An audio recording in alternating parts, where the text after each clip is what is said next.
Hi, everyone. I am Elizabeth. I am a class of the 2018 and a member of the Bold Council. For those who don't know what the Bold Council is, it represents all graduates of the last 10 years, and it's a group that works to enhance the connection between young alumni and Gettysburg. We're so excited to be co-hosting the first ever alumni J-term session along with the Office of Alumni Relations. So now let's get started with today's program. Our presenter today is Tracy Potts, who oversees the Eisenhower Institute and has worked to develop a robust schedule of experiential programming to empower students to be engaged and well-informed global citizens. This includes Building America, Reinventing Education, and Inside Washington. Prior to Gettysburg, Potts spent 3 decades as an award-winning broadcast journalist, most recently as senior Washington correspondent for NBC News Channel, the affiliate service of NBC News. So Tracy, take it away. Thank you. Thank you so much. It's really good to be here with everybody. I see we have some other folks who are filing in, which is wonderful. In as much as we have a small group today, I think that's great because that gives us the opportunity to be really interactive and have a conversation about the thing that we all love so much, which is being called into a meeting. I think can you hear like there's a collective groan as soon as people say the word meeting? I feel like as soon as people say, "Oh, let's have a meeting about that," like up in our head somewhere, everybody hears, "Oh God, do we have to have a meeting?"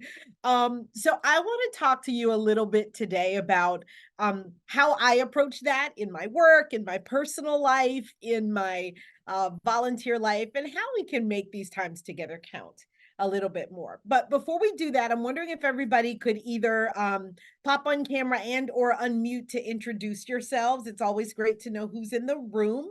I'm going to pick on Phoebe and start with Phoebe because it's great to see you on this side as an alum.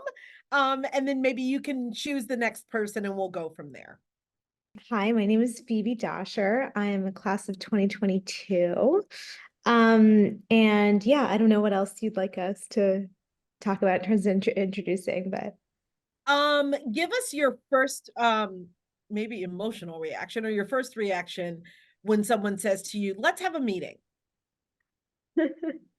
um, I guess the reaction that I would have is kind of somewhat a little dread. Not in the sense of not wanting to meet with people, but in the sense of meetings aren't always the best use of time. And they're not always managed in the way that they should be. Good point. We'll talk about that. And I don't mean to preload this. I mean, some people may get I'm a people person, so I actually love the opportunity to come together with folks. So some people may get like really excited. So if that's you, don't be afraid to say, "Oh my gosh, I can't." I'm so excited when people say, "Let's have a meeting." I'm really just trying to get people's reactions to what that feels like. So Phoebe, why don't you pick the next person to share and introduce themselves? Sure, I'll pass it to Sophie. Hi, I am Sophie Gelling, class of 2021.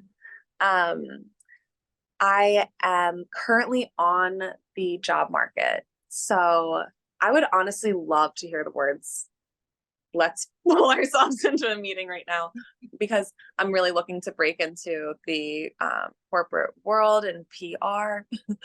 That being said, I'm pivoting from accounting. It was very difficult to have a engaging meeting in at the accounting firm because there was not really so much of a sense of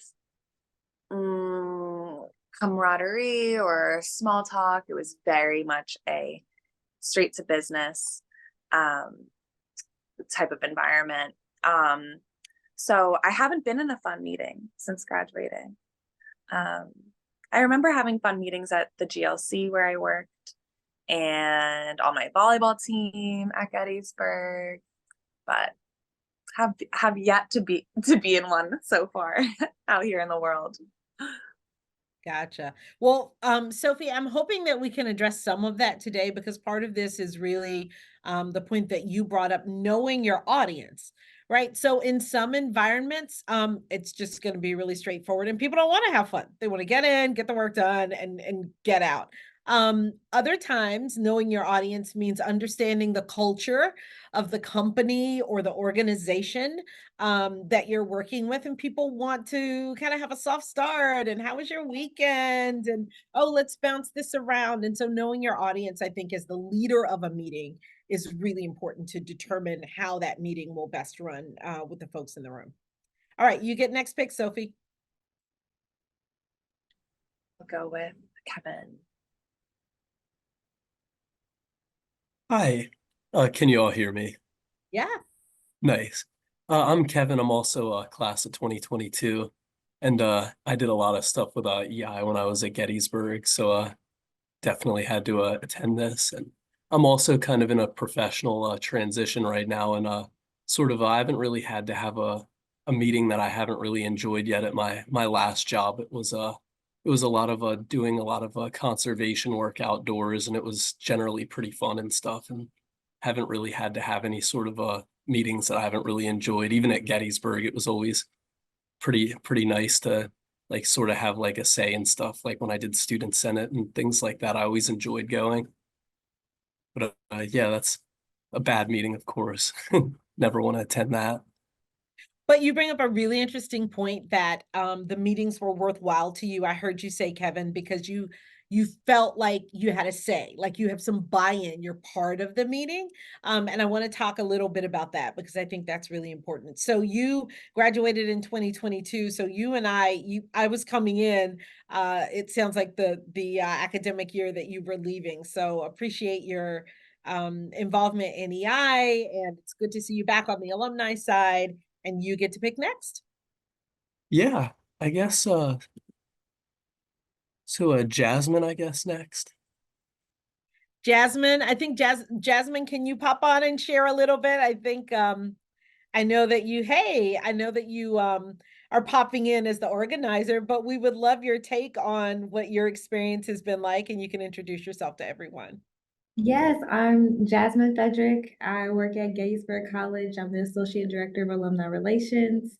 Um, the question on the table is, what are meetings like?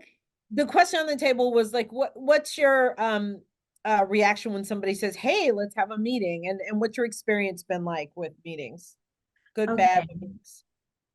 So my experience with meetings. I personally like to meet because I feel like that is a time where we can all brainstorm and update each other, but I do not want our meetings to be like super long. I think 1 hour is good enough. I like when there's agendas. If it's a planning meeting, then let's say it's a planning meeting, so I know to be there and expand my mind for a long period of time. But I don't like meetings where we kind of ramble on and on and on. I feel like my meetings are very productive because there are agendas and we give each other updates. And then if there are some ideas flowing, then we'll say, let's talk offline. And I think that's perfect. So yeah, I think that sums up my meeting thing. You just summed up my whole hour in like 30 seconds, which is a good thing. You give an excellent preview. So, timing, structure, right? People want to know why they're there. Purpose. People want to know why they're there, right? What's why am I here? And then preparation, because if people know the purpose of the meeting, then they can prepare. Is this a brainstorming meeting? I need to come with ideas. Is this a status update? Then I need to be able to share with everyone what I'm doing and where I am with what I'm doing. So it's really important for people to understand the purpose of meetings as well. So it's a really good point. Elizabeth, I'm going to pick on you next. And then Tammy, you're next. Yeah. Tammy thought she was just going to be in the background, but I would love to get your experience on this one. I think it would be useful. Yeah, I think my initial reaction to a meeting, especially if it's just put on my calendar, like without someone sending a message or anything before, and I just like go to, what do I have tomorrow? Oh, this meeting apparently is this really necessary? So I'm sure this is what you already hinted you're going to talk about, but like setting the expectation up front. Um, But yeah, my first reaction is this necessary? Because Zoom fatigue, Yeah. it's real.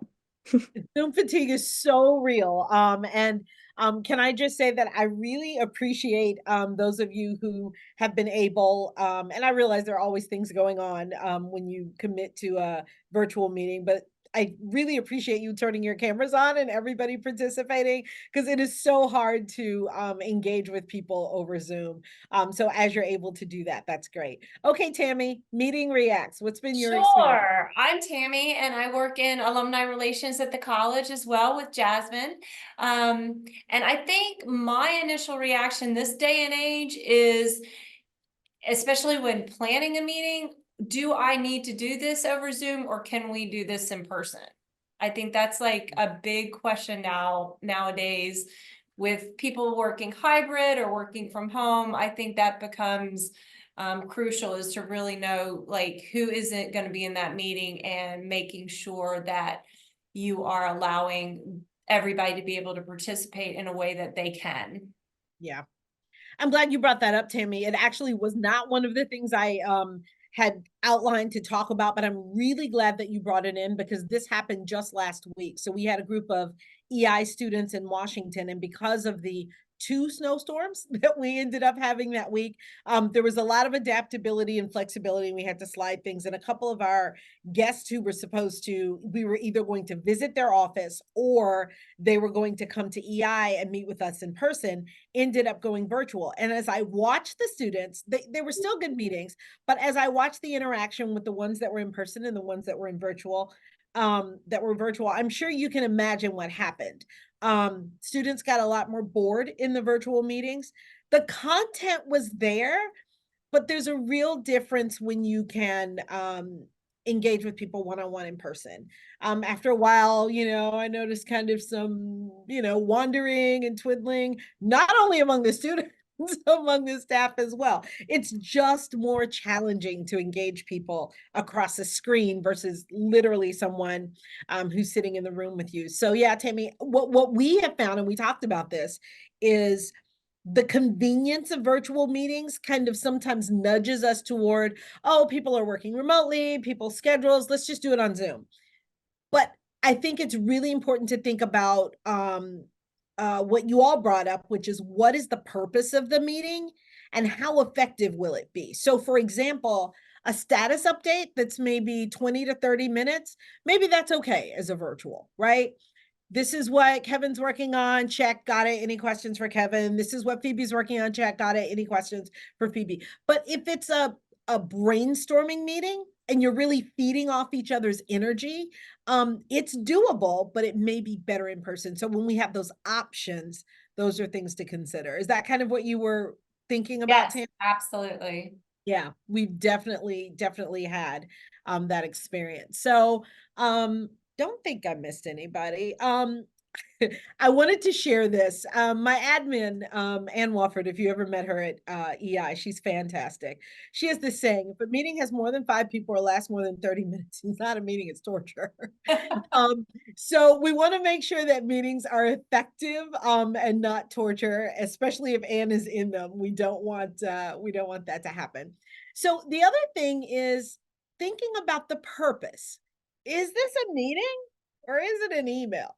How many times, I'm going to raise my hand, have you been sitting in a meeting and like halfway through someone's explaining something, we're going to take a new direction with this, it doesn't really lend for questions, it's just sharing information, you thought, oh my God, this could have been an email.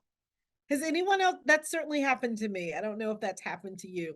So as a planner, and I'm approaching this as all of us at some point planning meetings in addition to attending them, think about whether or not this really should be an email, right? Are you just sharing information, or is it a situation where you want and need feedback from people? I got to tell you, people have a lot more, people will love you if you send them an email as opposed to calling a meeting that is unnecessary. But as Jasmine and several others said, sometimes meetings are very much necessary. So these are just some of my tips based on my experience of some things to consider and keep in mind to make meetings more effective. First of all, the start on time thing. Now, people are going to laugh, particularly if they know me. I am habitually running late. Of the many things that people say that I do well in life, time just ain't one of them, which is hilarious because I spent 30 years of my career working in television where you have to be on time to the second. So I don't know, maybe that spilled over into other areas of my life where I just relaxed. But when it comes to meetings, we appreciate, right, when people respect our time. So you don't want to be sitting there at 11:15 for a meeting that was supposed to start at 11. And let me ask you how you feel about that and what, why that might be. Anyone feel free to hop in.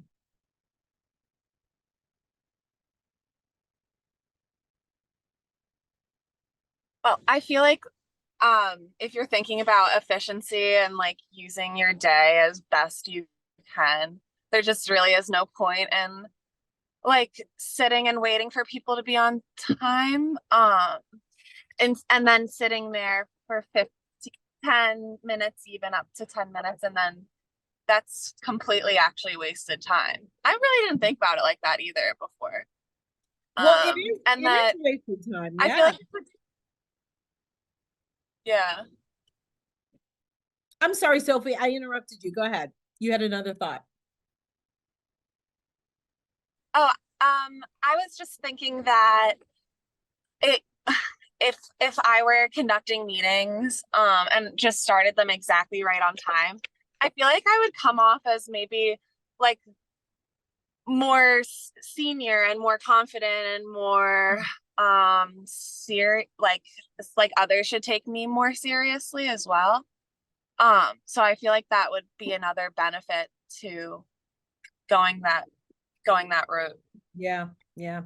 I think there are three keys here. So start on time, monitor time, and we'll get into that, and then end on time or early. I love giving people, I have a new phrase that I use, reclaiming your time. I love ending meetings like 5 minutes early, 3 minutes early. And I usually tell people, oh, I'm giving you a gift back. You get 5 minutes, you get 10 minutes to do that thing that you needed to get done, or to regroup for your next meeting. Congratulations, reclaiming your time, because it leaves people with a good feeling and then they want to come to your next meeting, right? They're like, oh, she's now set an expectation. She's going to end on time or maybe early. So I'm now motivated to come the next time this individual calls a meeting because I know it's not going to go over, or at least the expectation is. You've set the expectation that it's not. The other thing about time is, let's say you have a meeting that's supposed to be an hour from 11 to 12, but it starts at 11:10. Is it going to go till 12 or is it going to go till 12:10?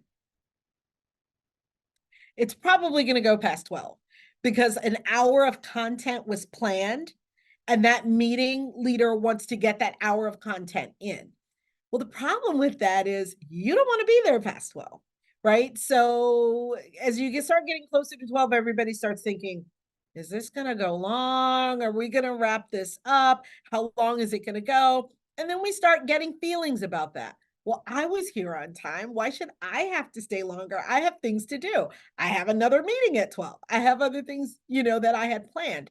And so it makes it feels a little unfair to the people in the meeting. Can anyone identify with that? Does that make sense? So I think we as leaders can certainly be respectful of time in order to make those meetings more engaging. We don't want people thinking about things like, when are they going to wrap it up? One thing that I am learning, and again, I'm in the learning process as well, but one thing I am learning that works is not doing recaps. So when people come in late, they got to catch up. Sometimes I have in the past said, oh, okay, I see so-and-so has just joined us. So let me tell you what we were talking about. So everybody else in the meeting is now immediately turned off and bored. They are now hearing for the second time what they heard for the first 15 minutes.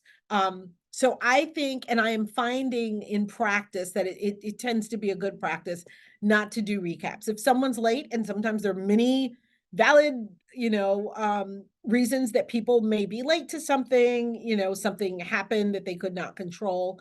But if you're thinking for the group, I think it's best not to do recaps, because it kind of keeps things moving forward and keeps you on time. So 30 to 45 minutes. Let me talk about this for a sec.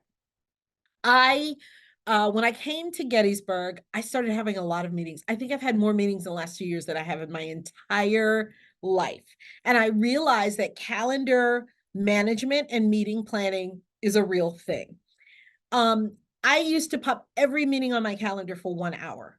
And I realized I didn't really have enough time in a day or in a week to get done some of the contacts that I needed to make.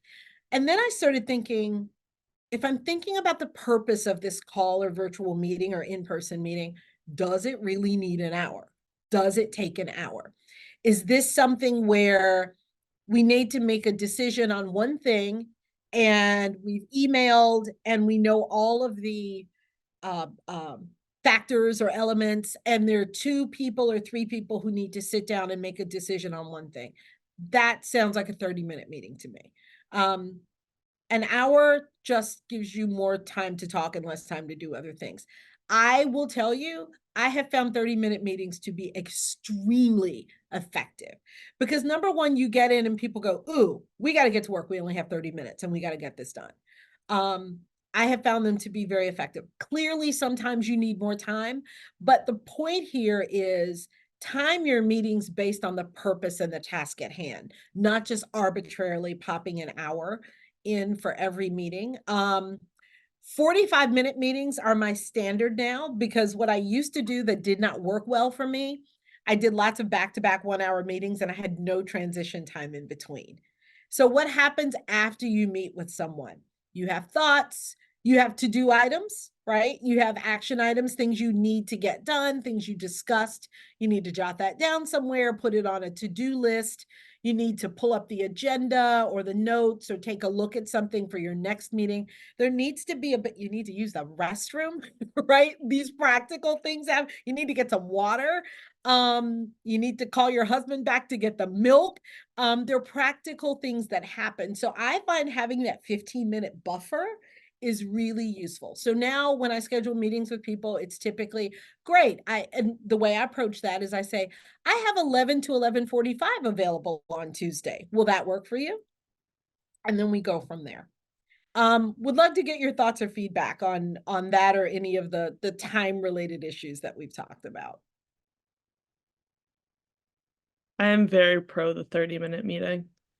I agree. I think it's just the right, and my company is we're pretty much all remote, and so I think that is for the Zoom aspect too, that's like the sweet spot of when you can keep people engaged before it starts to peter off. Yeah. Back to your comment about Zoom and Tammy's. I once had a Zoom meeting, hold your breath here, that lasted 9 hours with a 30-minute working lunch break. Now, it was a board meeting that normally happened in person. It was normally an all-day board meeting. But I think the organization's leaders did not understand that having me sit in my house in front of a computer with my kids coming in and out and my husband going, why are you still there? For 9 hours with a 30-minute working lunch break, like they literally said, go get something for 10 minutes and come back to your camera, was terrible. I will tell you, I quit that organization. I wrote my resignation letter at the end of that meeting.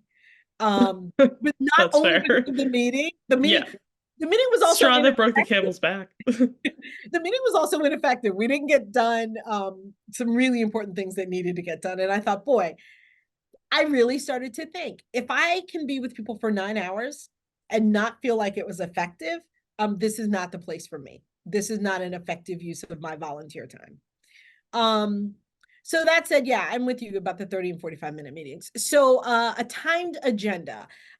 Many of you may use that. I have found it to be very helpful in meetings to help guide the discussion. So for example, during the time that we've been talking, I know how many slides I have.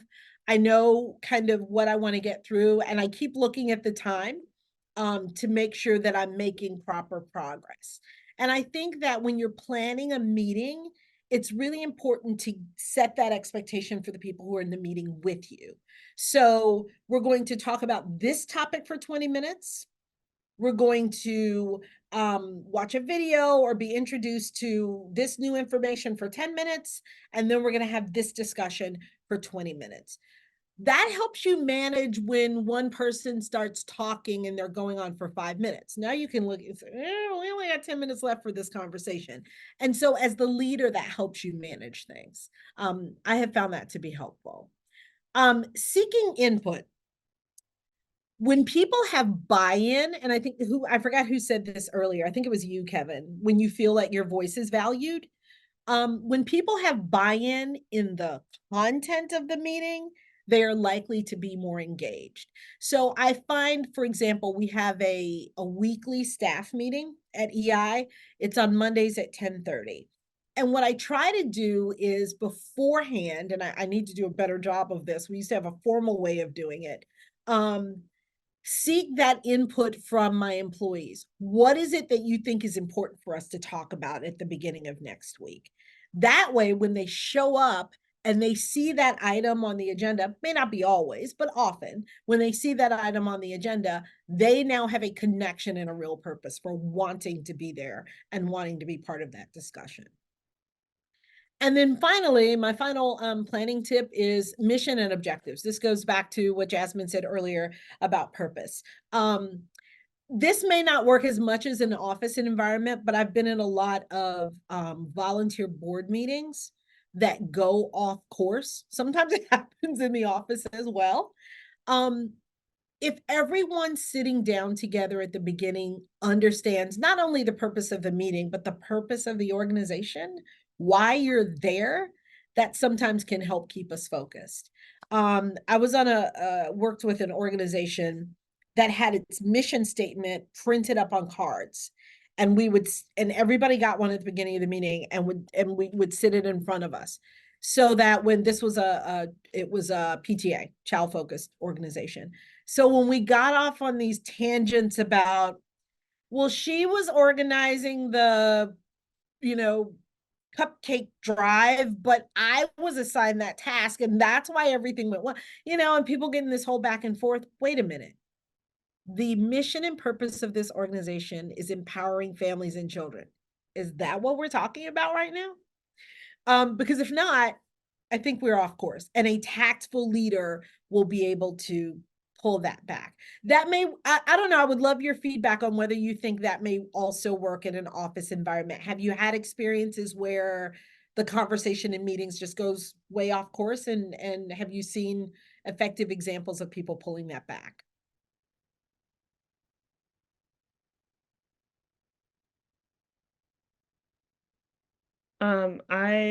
Yesterday that happened. So yes, I think it's always helpful when the person who directs it off course recognizes that they just like derailed the purpose of the meeting, especially if it's not like the leader of the meeting.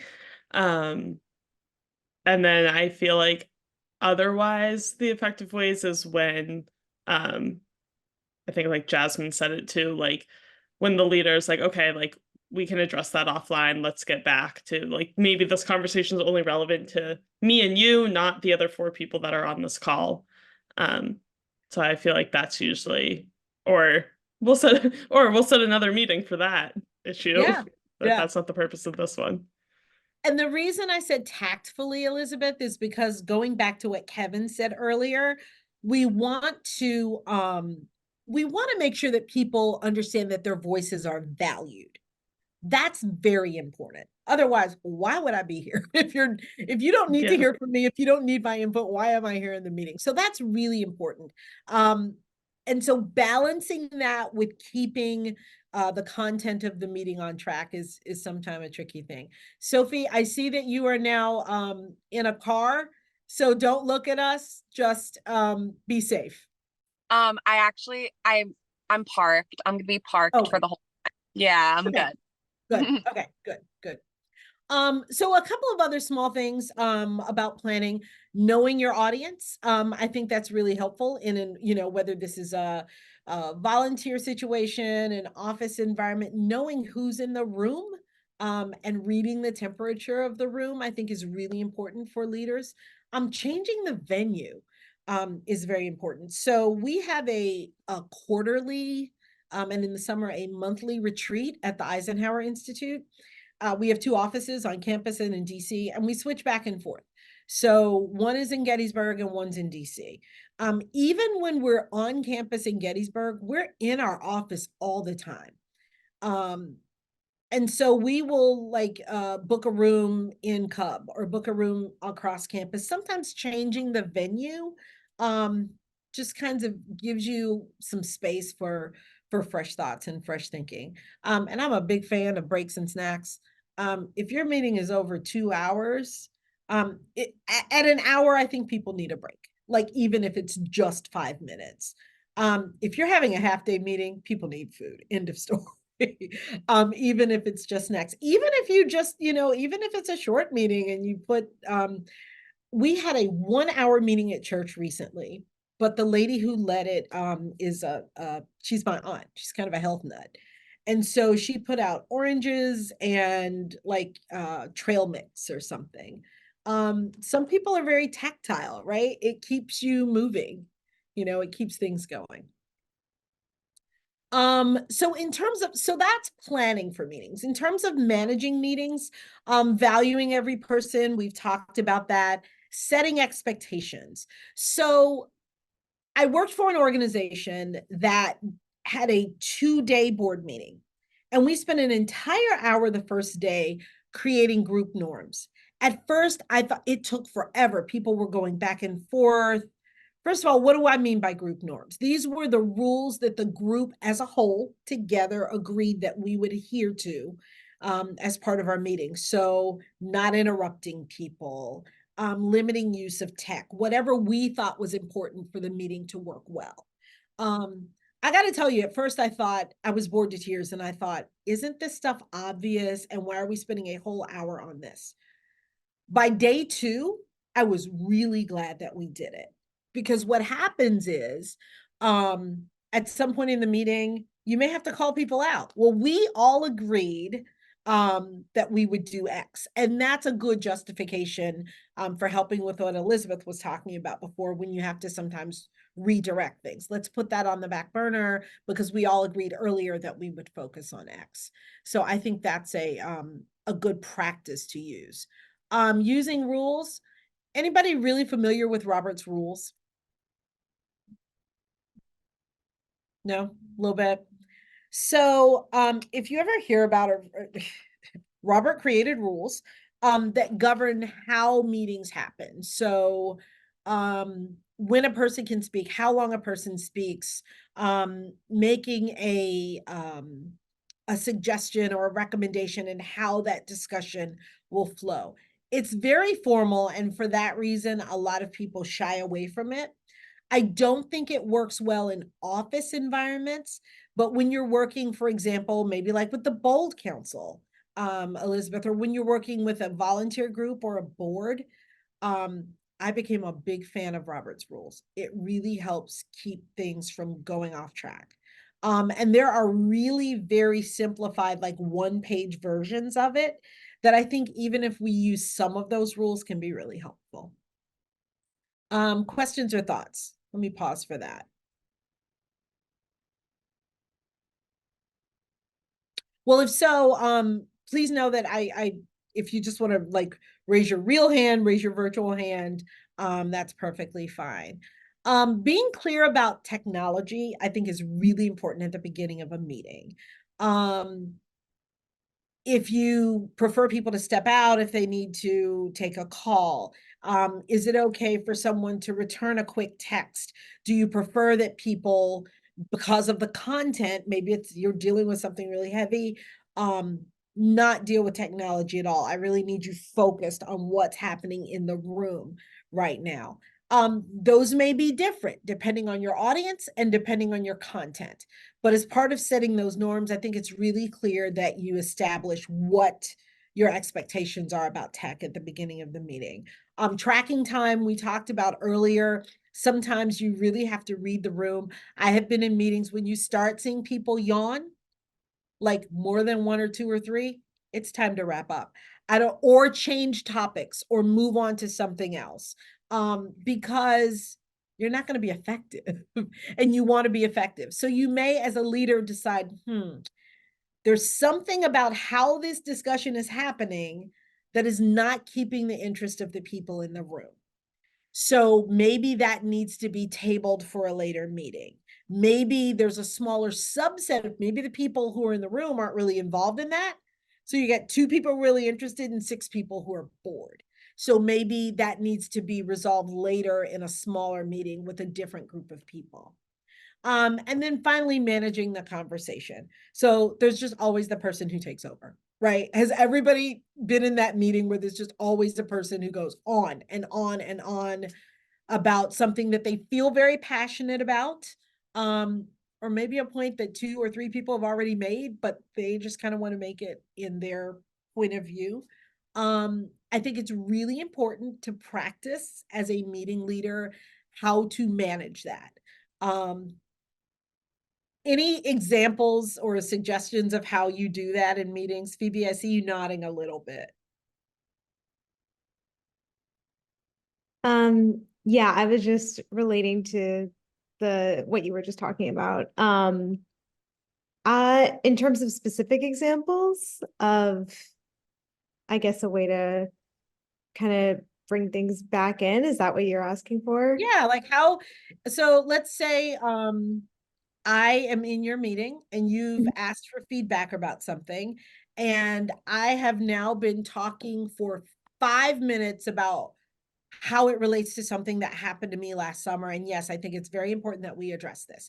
And you're reading the room and you're seeing people like on their phones, you're seeing people zoning out, you're seeing 2 or 3 people yawning, but this individual is not perceiving that. How would you intervene? Yeah, I would definitely, I guess, like you were saying, tactfully find a way to kind of cut them off or like validate something that they were saying and say, I love that point. Can we bring it back to, this topic that we were talking about? Or how could ask someone else to relate it back to what we were doing? To kind of just pull it out of that person taking the microphone and bring it back to, other people in the room and keep them engaged as well. Yeah, I think validation is a really respectful and tactful way of doing that. So Kevin, I'll use you as an example just because you're right here on my screen. Kevin, I love what you said about that. I'm sure so many people can relate to that. And it relates to something else on our agenda that I'd like to move forward and talk about, and then just move forward and keep going. So you've not insulted the person, you've validated what they're saying, but you've now taken back control of your meeting. And then the other thing is using something called the parking lot. Have any of you all heard of that concept? It was fairly new to me. Tammy, I see you nodding. You want to share your explanation of how that works? Sure. So if somebody, I mean, in a situation I've been in, if somebody kind of like goes off tangent a little bit or brings in a new concept or idea and kind of gets off of our agenda, that would probably be a good time to say, I really agree with you. Let's park that idea for now and come back to what we were talking about. And we'll come back to that if time allows or. Yep. Absolutely. And I was in a meeting, it was virtual, where we had a physical, so they had a page up on the screen, and there was one person who was assigned to sort of be like the parking lot moderator. So when this happened, and the meeting leader said, that's a great idea. I think we need to come back to it. Let's put that in the parking lot. So again, it goes back to validation, as Phoebe said, because I now can physically see that you're not ignoring me. You've like put it on another agenda to deal with later. And so I think that validation keeps that individual engaged. I loved the parking lot idea. And then you end up with like this whole list of great, interesting things to help you develop your agenda for future meetings. Just briefly before I hop off this slide, sometimes it's really helpful to identify people in advance for particular roles in your meetings. If you are the leader or the moderator of a discussion, it's hard to also take notes and time at the Same time. At least it is for me. And so I find it helpful if you have another individual that is solely focused on taking notes that will be shared later. Another individual, again, setting expectations. Hey, Tammy, would you be our timekeeper for this meeting? Our time agenda gives us 20 minutes to discuss this. Will you let me know when that time is up, or will you give me a minute cue when that time is up? You're also sharing the accountability with other participants in the meeting for making sure that it goes well. All right, so let me move ahead. Just a couple of more things I wanted to share with you. So I just mentioned afterwards, again, sharing accountability and making sure that people remain engaged. Be sure to send notes and highlight action items. I'm a visual learner, so I like to put my items in bold or in yellow highlight so that people can very quickly look at something. If you send a page or 2 pages of notes, people may not be able to read it quickly or immediately. So I usually will put a note at the top, major topics in bold, action items highlighted in yellow with your name. So you can quickly skip through and go, oh, yeah, I remember that. Right, that's the thing I was supposed to do. And then you can go back later and take some more time with it. And then schedule follow-up meetings. If you can do that at the end of a meeting, I find that really best, as opposed to sometimes it's fine to send out a date schedule later. So that was really much of what I wanted to share with you all. There were probably lots of things that you already knew. It is my hope every time I meet with people that there's at least one thing that was either new or inspiring or motivating or got you thinking, or, oh, I never heard of that, maybe I'll try that, or something you already knew, but a reminder, hey, I hadn't thought about that in a long time. If that was the case, I would love for you to share with me what you maybe found impactful from this meeting.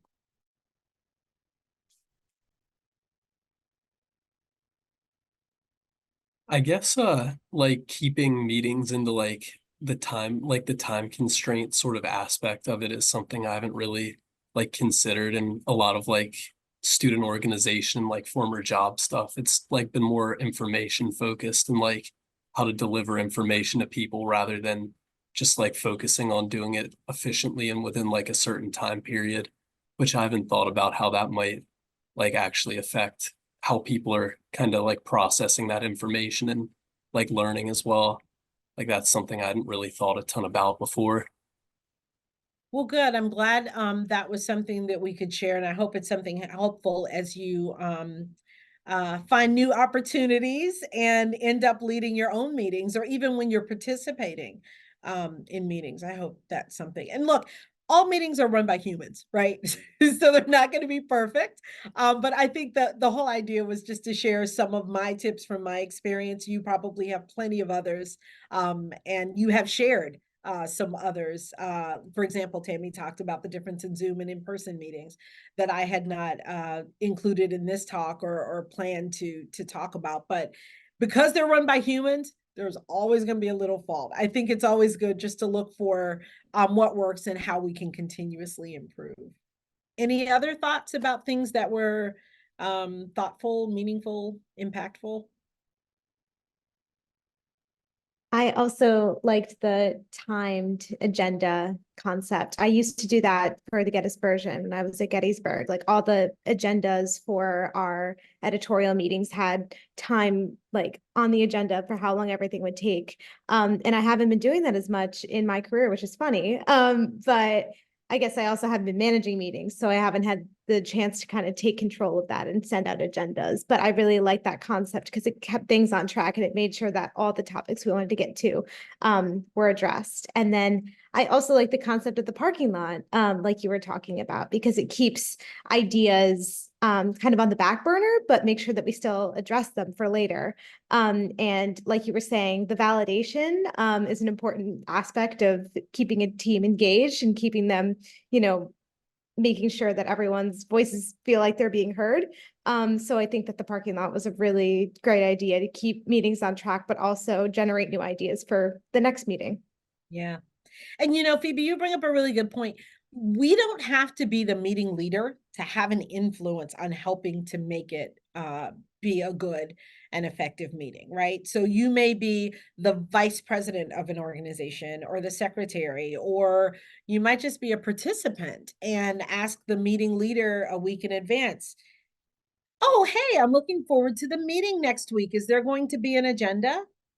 If there wasn't going to be an agenda in advance, you've now planted a seed. Oh, maybe it would be good for me to get the meeting agenda out in advance. So you've actually taken a bit of a leadership role by helping the leader. Or as you talked about, hey, I was at a meeting the other day and they had maybe you could suggest a timed agenda. Or, I was wondering how much time you were going to devote to X topic in our upcoming meeting. I know people have a lot of thoughts about it and we only have an hour. Do you think maybe 30 minutes would be a good amount of time? So you're now prompting the leader to make some smart decisions that could be helpful to everyone. Elizabeth, Tammy, and or Jasmine, any thoughts about things that resonate with you?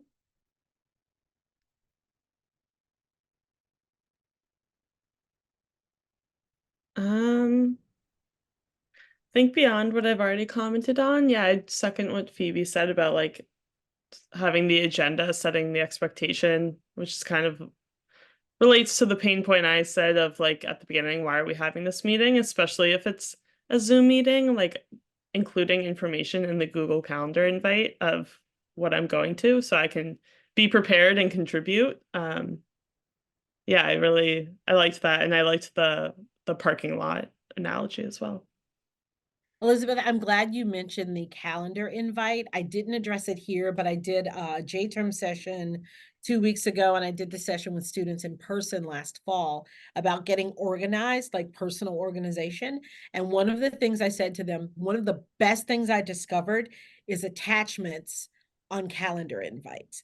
Like when you do a calendar invite, you can put notes in, but you can also attach the agenda, or you can attach something that you want people to read. And so it's one-stop shopping, because I don't know about you, but how many people have been 15 minutes before a meeting and you're like, oh, I know we're going to be talking about that proposal. Where did I put that proposal? Let me go through my email. It was in somebody's email. It was an attachment. Oh, wait, no, that was the follow-up to the attachment. Like if it's all one-stop shopping, that's really makes it efficient for folks. Tammy, I think I saw you unmute. Yeah, I actually was gonna go back to the quote that you shared at the beginning of the meeting. I believe you said it was from Anne that said if it's more than 5 people or more than 30 minutes, it's torture. I just want like some advice on, I sit in a lot of meetings where it's huge, there's tons of people, and I'm sitting there for an hour and I'm like, why was I invited to this meeting? How does this pertain to me? And I just don't want to do that to another person.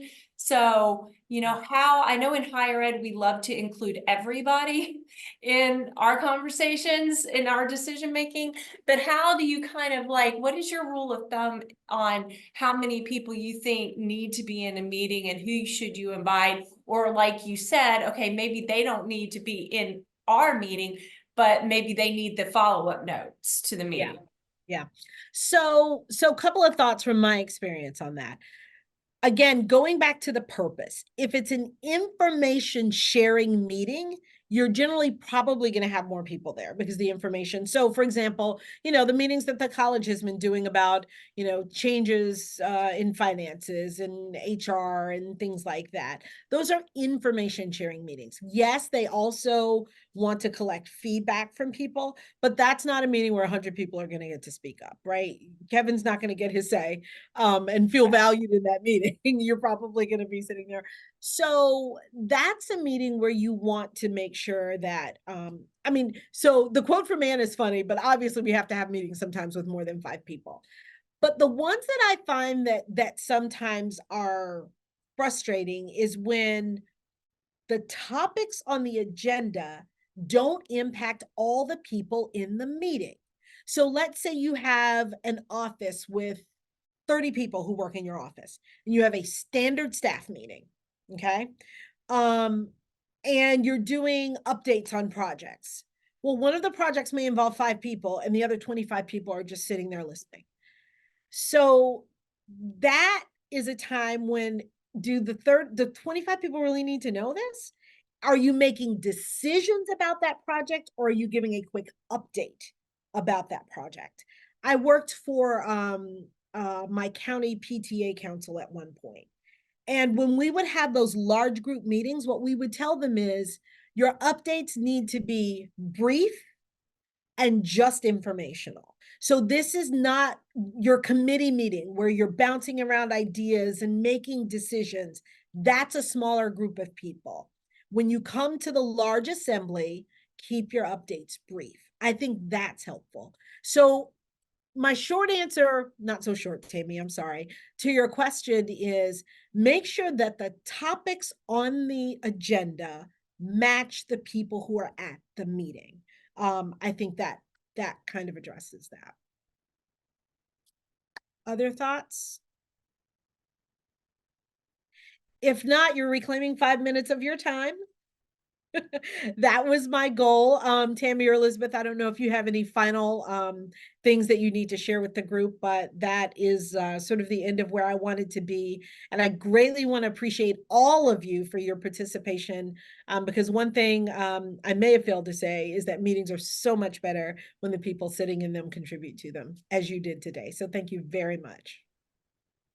Thank you, Traci, very much for your presentation.